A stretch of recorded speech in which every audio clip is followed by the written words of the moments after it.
जब समाज में कोई ऐसी घटना घट जाती है जिसका असर पूरे समाज पर पड़ता है और समाज यह सोचकर स्तब्ध हो जाता है कि क्या ऐसा भी हो सकता है। मैं बात कर रहा हूं सिया और केतन पुलिस मामले में, जिसमें अब यह नई बात उभर कर आ रही है कि जो केतन था वो विग लगाता था, यानी उसके सर के बाल नहीं थे, वो भी थोड़े। उसकी जगह वो आर्टिफिशियल हेयर प्लांट कराया था। इसके कारण से सिया ने उसे मार दिया।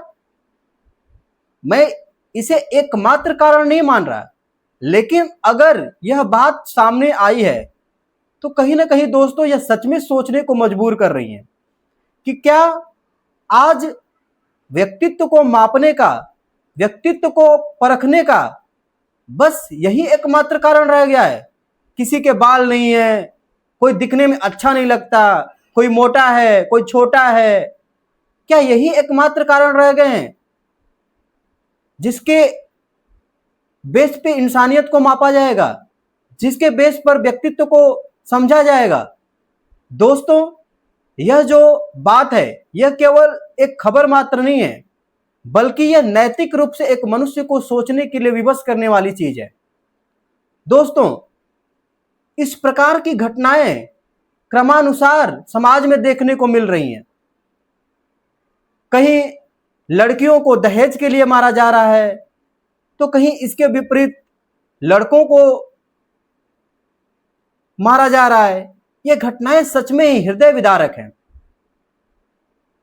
अगर समाज इसी दिशा में चल पड़ा है तो मानवता का क्या होगा, इस समाज का क्या होगा। जब समाज में इस प्रकार की घटनाएं घटित होने लगेंगी तो समाज किस दिशा में जाएगा। क्या हम इसे सोचने के लिए समय दे रहे हैं?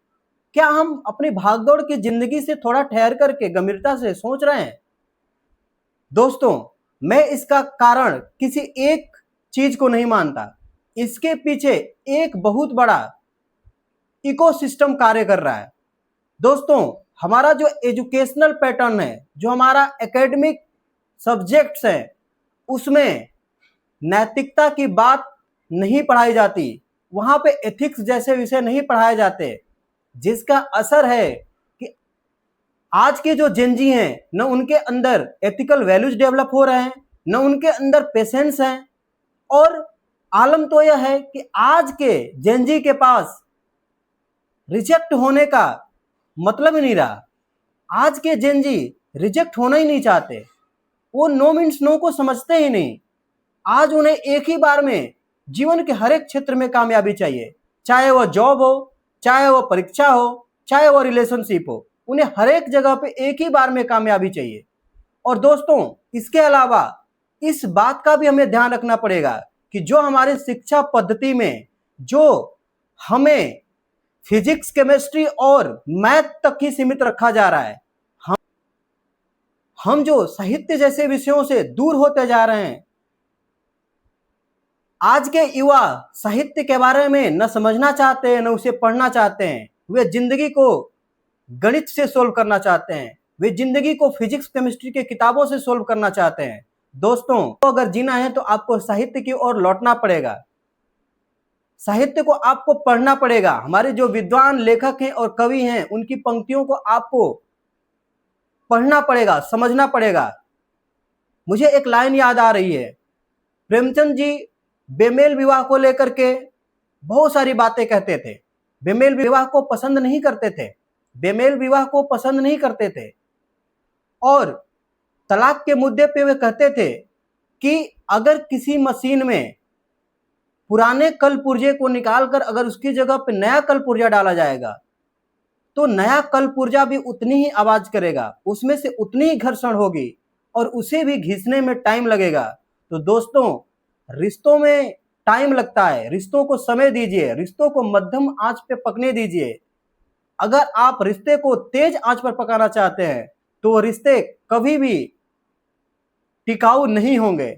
आप इस चीज को समझ लीजिए और हमारी जो आने वाली पीढ़ियां हैं इस बात को अच्छे से समझ लें कि रिजेक्शन उतनी ही जरूरी है। असफलता से आप घबराइए मत, चाहे वो जॉब में हो, चाहे वो आपके एजुकेशन में हो, चाहे वो रिलेशनशिप में हो। आपको पेशेंस रखना पड़ेगा, पेशेंस आपको रखना ही पड़ेगा, इसके अलावा आपके पास कोई दूसरा विकल्प नहीं है। और अगर आप खेलना चाहते हैं तो आपको इस प्रकार के खामियाजों को भुगतने के लिए तैयार रहना पड़ेगा। आप जब तक अपने आप को सशक्त नहीं बनाएंगे, जब तक आप अपने को किसी चीज को, जब तक आप अपने को जिम्मेदारी लेने लायक नहीं बनाएंगे और उस जिम्मेदारियों को बखूबी निभाने लायक नहीं बनाएंगे, तब तक आप किसी भी क्षेत्र के लिए फिट नहीं है। इस पे आपको सोचना पड़ेगा। और दोस्तों, अगर आपको यह मेरी बात अच्छी लगी, अगर आप मेरी बातों से सहमत हैं, तो आप मेरे चैनल को सब्सक्राइब करें, लाइक, शेयर और कमेंट करना न भूलें। अगर आप मेरी बातों से सहमत हैं या अगर आप अपनी बातें कुछ कहना चाहते हैं तो कमेंट बॉक्स में जरूर लिखें। धन्यवाद।